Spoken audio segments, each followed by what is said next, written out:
Salut tout le monde, c'est Jojol. Aujourd'hui je vous propose une vidéo qui me tient énormément à cœur et qui est très importante à mes yeux. Elle s'adresse particulièrement aux personnes qui vendent et qui achètent sur des sites de petites annonces du style Le Bon Coin, eBay et j'en passe. Alors malheureusement je me suis fait arnaquer et en me faisant arnaquer j'ai décidé de faire cette vidéo puisqu'il y a de plus en plus d'arnaques qui se font sur ce genre de site internet et j'ai décidé de faire cette vidéo pour vous donner un maximum d'astuces, de conseils pour éviter de vous faire avoir, que vous soyez acheteur ou vendeur. Alors malheureusement ces conseils je les ai pas mis en pratique. C'est toujours au moment où ça nous arrive qu'on commence à avoir des idées et qu'on décide d'en parler aux personnes qui nous entourent et surtout aux internautes, parce que comme je suis youtubeur sur internet, je profite de la petite notoriété que j'ai pour pouvoir donner un maximum de conseils à mes abonnés et surtout aux internautes qui regardent cette vidéo. Alors pour ceux qui veulent avoir des informations sur l'arnaque que j'ai subie, j'expliquerai tout ça en fin de vidéo, c'est pas le plus important c'est vraiment tout ce que je vais vous donner comme conseil. Ça va commencer tout de suite. Alors la vidéo est divisée en deux parties. Dans un premier temps je vais m'adresser aux personnes qui vendent et qui achètent des produits qui seront envoyés par la poste, par Chronopost. Puis dans un deuxième temps je vais m'adresser aux personnes qui font des ventes ou achats de façon on va dire physique, en voyant le vendeur et l'acheteur en vrai. Alors déjà entre ces deux parties, ce qu'il faut savoir c'est que si vous vendez ou achetez, je vous conseille dans un premier temps d'aller faire des ventes ou des achats directement dans la région pour voir le vendeur ou l'acheteur en vrai. Ça permettrait d'éviter déjà quelques arnaques que vous pouvez avoir. Malheureusement on peut se faire arnaquer même si on voit le vendeur ou l'acheteur en vrai, puisque moi je me suis fait avoir par l'intermédiaire d'un acheteur. Alors, première partie, vente ou achat d'un produit qui sera envoyé par la poste. J'ai écrit ce que j'ai l'intention de dire, donc ne soyez pas surpris si je regarde souvent ma feuille. Alors déjà, ce qu'il faut savoir, c'est que si le paiement est fait par chèque, eh bien en général, le vendeur est assuré d'avoir l'argent. Mais pas tout le temps. Alors ce que je vous conseille, c'est que lorsque vous avez ce chèque, eh bien déposez-le le plus rapidement à la banque et demandez à la banque de vérifier si le chèque que vous avez n'est pas un chèque en bois. Du coup la banque, votre banque va s'adresser à la banque du compte du chèque que vous avez déposé et au bout de quelques jours vous aurez une réponse de votre banque disant si le chèque est en bois ou le chèque n'est pas en bois. En gros qu'il y ait l'argent sur le compte. Du coup, si la réponse est positive, eh bien écoutez, vous pouvez envoyer le produit. Mais surtout pas avant. Parce que si la réponse est négative et que vous avez envoyé le produit, eh bien là, vous l'avez dans le baba. Et malheureusement, j'ai failli me faire avoir comme ça. Je vendais une carte iTunes, j'ai reçu le chèque, je l'ai déposé à la banque, mais j'ai demandé justement de vérifier s'il y avait bien l'argent sur le compte. Et en fait, le chèque, il était en bois. Le compte, il était clôturé. Donc du coup, j'ai pas envoyé le produit et j'ai évité de me faire avoir. Alors pour l'acheteur, si vous envoyez un chèque, c'est un grand risque, surtout sur des sites comme Le Bon Coin, il y a énormément d'arnaques, parce que là vous êtes pratiquement sûr de ne pas avoir le produit à 100% on va dire. Donc ce que je vous conseille avant d'envoyer le chèque, de demander un maximum d'informations sur le vendeur, donc c'est-à-dire obtenir sa carte d'identité, son numéro de téléphone, adresse, ben ça vous l'aurez quand vous allez l'envoyer, mais essayez d'avoir un maximum d'informations sur l'acheteur, si au cas où vous vous faites avoir, et eh bien au moins vous avez quelques informations sur l'acheteur, enfin sur le vendeur, en espérant que ça soit des vraies informations. Alors c'est pour ça que je déconseille d'envoyer un chèque, surtout quand c'est un produit qui est assez cher. Si un produit dépasse plus de 50 €, je vous déconseille d'envoyer un chèque. Si le paiement est fait par PayPal, si vous êtes vendeur, alors vérifiez bien que vous avez bien reçu l'argent sur votre compte en allant sur le site officiel de PayPal. Puis lorsque vous allez envoyer le produit, envoyez-le avec une lettre recommandée au minimum pour que vous ayez une preuve que vous avez envoyé le produit. Faites aussi des photos du produit avant de l'envoyer pour montrer que le produit était en bon état et que s'il y a un problème, en général c'est la poste qui a pas bien fait son boulot. c'est très important parce que si vous envoyez le produit sans lettre recommandée, eh bien l'acheteur peut être malhonnête et dire à PayPal qu'il n'a pas reçu le produit alors qu'il l'a reçu. Et du coup, PayPal est plutôt en faveur de l'acheteur et il rembourse assez facilement l'acheteur si le vendeur n'a pas de preuves. Donc, lettre recommandée, faites des photos et là vous êtes sûr d'avoir quelque chose de clean avec PayPal. Si vous êtes acheteur, et bien là, utilisez PayPal, c'est vraiment le moyen pour être assuré, pour avoir le produit. Vérifiez bien que le paiement est bien fait sur le site officiel de PayPal. Donc en regardant la barre de lien, vous aurez un cadenas vert. Si c'est le cas, eh bien vous êtes sur le site officiel de PayPal. Et après, je vous conseille aussi pour le vendeur que l'envoi se fasse au minimum avec une lettre recommandée. Alors pour tous les achats, demandez qu'on vous envoie un document où le vendeur vous déclare avoir vendu le produit à l'acheteur. Et si le produit est encore sous garantie, demandez la facture, c'est le minimum. Deuxième partie, j'espère que vous arrivez à suivre. On va parler maintenant des transactions physiques, donc en voyant les vendeurs ou les acheteurs en vrai. Alors avant de faire une vente ou un achat, ce qui est super important, c'est avoir l'identité, une preuve de l'identité de l'acheteur ou du vendeur. Donc demandez au vendeur ou à l'acheteur de prendre une photocopie de sa carte d'identité qui sera donnée lors de la transaction. Si la personne n'a pas l'intention d'être malhonnête avec vous, eh bien il va accepter ce que vous avez demandé. Et s'il n'est pas d'accord, en général, il ne répondra pas.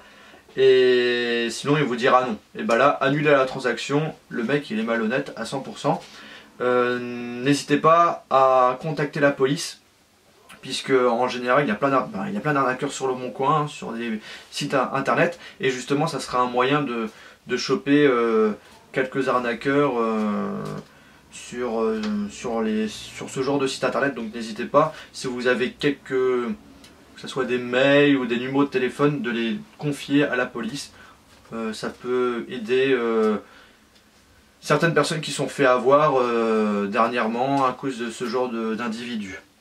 Alors lors de la transaction, si le produit vendu dépasse un certain montant, par exemple 50 €, ça peut être moins, mais c'est vous qui voyez. Il est vraiment important de faire une déclaration sur l'honneur pour prouver que le vendeur a bien vendu à l'acheteur tel produit. En gros, c'est une feuille A4. Je mettrai dans la description de la vidéo un lien qui parlera de ça. En gros, c'est une feuille A4 où il faut mettre l'adresse du vendeur, de l'acheteur, le numéro de série si le produit que vous vendez est un appareil high-tech, le numéro du téléphone du vendeur, de l'acheteur. Bref, un maximum d'informations sur le vendeur et l'acheteur. Et à la fin, il faut une signature de l'acheteur et du vendeur. De préférence, le vendeur fait une photocopie du document qu'il conservera et elle donnera l'officiel à l'acheteur. Alors la question qu'on peut se poser, c'est où je dois faire ma transaction. Alors moi, ce que je vous conseille, c'est un lieu avec des caméras. Du coup, si la personne a l'intention de vous faire de vous arnaquer, et bien là vous avez des preuves. Quand vous allez porter plainte à la police, et bien la police va demander à tel, donc un lieu avec des caméras, c'est en général dans des magasins, et bien ils vont demander au magasin d'envoyer les prises de caméra à telle heure, etc., etc. Donc un lieu avec des caméras, c'est ce que je vous conseille. Si vous voulez faire éventuellement la transaction chez vous, et bien c'est possible. Mais sachez que vous ouvrez les portes à un inconnu. On ne sait pas ce qu'il a l'intention de faire. Donc du coup, si vous faites la vente chez vous, essayez d'utiliser discrètement une webcam. Oui, je sais que c'est un petit peu difficile, mais essayez d'avoir quelque chose qui filme votre transaction pour avoir la tête de la personne. Alors quand faut-il faire cette transaction? Faites-le durant la semaine. Donc du lundi au vendredi et surtout pas le week-end parce que les commissariats de police sont fermés en général le week-end. Donc si vous voulez porter plainte assez rapidement, eh bien vous pouvez le faire durant la semaine, et durant le week-end c'est assez difficile en règle générale. Au niveau des banques, le Le week-end, eh bien, c'est aussi en général fermé. Même le samedi matin, c'est ouvert, mais quelquefois c'est fermé. Donc essayez de faire vos transactions du lundi au vendredi, mais je vous conseille au milieu de la semaine, mercredi.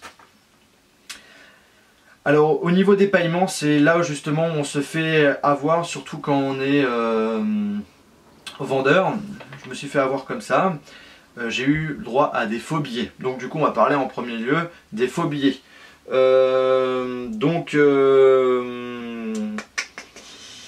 Des faux billets, comment on les détecte?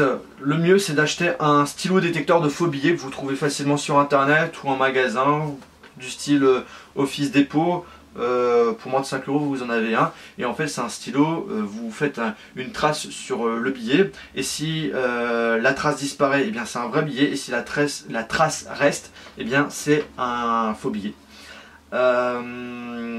Sinon, si vous voulez pas acheter ce genre de stylo, vous pouvez vérifier par vous-même en regardant les signes, la petite barre noire du milieu, les trucs un peu transparents. Mais sachez qu'en réalité, les faux billets sont plutôt bien copiés et que ce genre de choses, on le retrouve sur les faux billets. Mais il y a un moyen de voir vraiment que c'est des faux billets. Donc ce que je vous conseille, c'est d'aller voir dans la description de la vidéo, je mettrai encore un lien d'un site internet qui vous explique comment on détecte vraiment les faux billets. Sinon, vous pouvez toujours aller directement à la banque pour voir si c'est des faux billets. Vous pouvez y aller avec le vendeur, ou encore le mieux c'est faire la transaction directement à la banque. Mais bon, ça m'étonnerait que la banque soit d'accord, ou vous pouvez peut-être avoir des problèmes, j'en sais rien. Mais en tout cas, si vous faites votre transaction à la banque, vous avez déjà les caméras, le moyen de détecter si les choses sont fausses, donc ça peut être top quoi.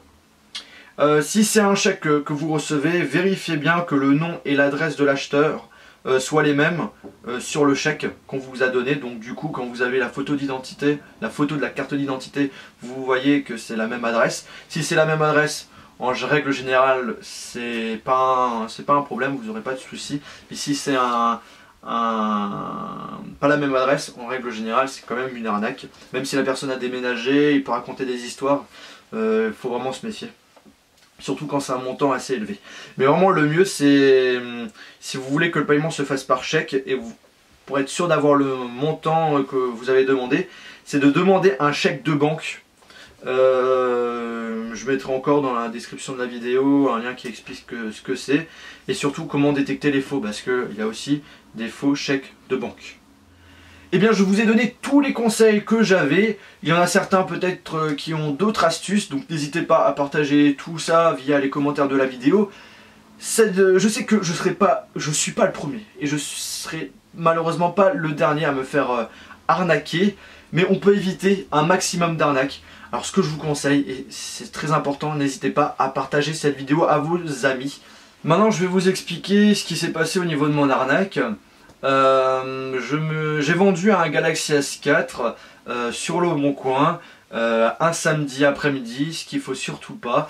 Durant cette journée-là, je devais me préparer pour partir en voyage en fin de journée, donc du coup c'était vraiment un moment où il fallait pas me contacter. Donc si vous avez une vente qui doit se réaliser et que vous n'avez pas le temps, dites non déjà, parce que ça évitera de vous faire avoir, parce que justement à cause de ça, à cause du stress et du manque de temps, eh bien, tous les conseils que je vous ai donnés, je les ai carrément zappés. Alors que je les respectais avant, mais le problème c'est que avec le stress et le manque de temps, on oublie tout. Et c'est tombé au mauvais moment. La personne, elle est venue, elle s'est garée un peu loin, elle avait déjà prévu son coup, elle m'avait demandé que je vienne la voir, donc j'ai vu la personne était plutôt sympathique. À première vue, je l'ai fait rentrer à la maison, je lui ai montré mon Galaxy S4 avec tous les accessoires qui allaient avec, j'en avais vendu pas mal avec, pour un prix total de 450 €, donc un bon prix. La personne avait négocié au niveau de prix, moi je suis plutôt ferme au niveau du prix que je propose, donc la personne a dit ok, il n'y a pas de souci. Alors il me pose des questions sur le produit, pourquoi je le vends, des questions basiques. Il regarde si le produit est en bon état, c'est nickel. Et bien il me fait le compte des billets qu'il a, donc c'est des billets de 50 € qu'il pose sur la table pour montrer qu'il a vraiment le compte. J'ai eu confiance, j'ai un peu regardé les billets, enfin j'en ai regardé qu'un. Et je voyais les petites traces, les petits trucs qui me disaient que le billet il était vrai, alors qu'en réalité c'était un faux, puisqu'il était bien copié bien évidemment. La personne part, je refais le compte au niveau des billets, et en fait je remarque qu'en haut à gauche j'ai un trait qui est sur chaque billet. Alors du coup je me pose des questions, c'est un peu bizarre ça, c'est pas une tâche, c'est vraiment un problème d'impression. Alors du coup j'ai regardé le numéro de série du billet, parce que le numéro de série de chaque billet est individuel, et c'était le même numéro pour chaque billet. Donc voilà, je me suis bien fait avoir, bien fait arnaquer. Au moment où il fallait pas, je partais en voyage, c'était super. Et voilà, je me suis fait avoir comme un gros pigeon. J'ai porté bien évidemment plainte à la police, parce que les faux billets, il faut faire attention, c'est que je savais que c'était des faux billets, donc j'allais pas commencer à les dépenser un peu partout, parce qu'on peut se faire avoir, on risque une amende et on risque également des années de prison. Donc du coup, moi j'ai envie d'avoir la conscience tranquille, je suis une personne honnête, j'ai porté plainte, j'ai donné mes faux billets, mes 450 € de faux billets, et ils les ont conservés bien évidemment. Et là, il y a une procédure qui est en train de se faire, on essaie de choper un maximum d'informations sur la personne qui m'a arnaqué. Bien évidemment, j'ai pas demandé une photo de carte d'identité alors qu'il fallait. Bref, j'ai vraiment fait ce qu'il ne fallait pas. Donc j'ai donné les faux billets. En gros là j'ai perdu 450 €, de l'argent que je souhaitais mettre en place pour un projet très important pour ma chaîne YouTube, qui ne verra pas le jour tout de suite. Donc ça me gêne un peu, mais bon, c'est comme ça. Donc voilà, j'ai porté plainte. Maintenant on va voir si on arrive à choper la personne qui m'a arnaqué. Et c'est pas le premier. Je suis pas le premier à me faire avoir par ce genre de personnes, je pense. Par cette personne qui m'a bien pris pour un con. Mais voilà. Alors maintenant vous savez tout. Ça m'embête d'avoir perdu 450 € bêtement. J'espère que la personne va être chopée. Et j'espère que cette vidéo sera utile à un maximum de personnes. Donc n'hésitez pas encore à partager cette vidéo. Sur ce, on se retrouve dans une prochaine vidéo. Et je vous souhaite une très bonne journée ou une bonne soirée. Salut!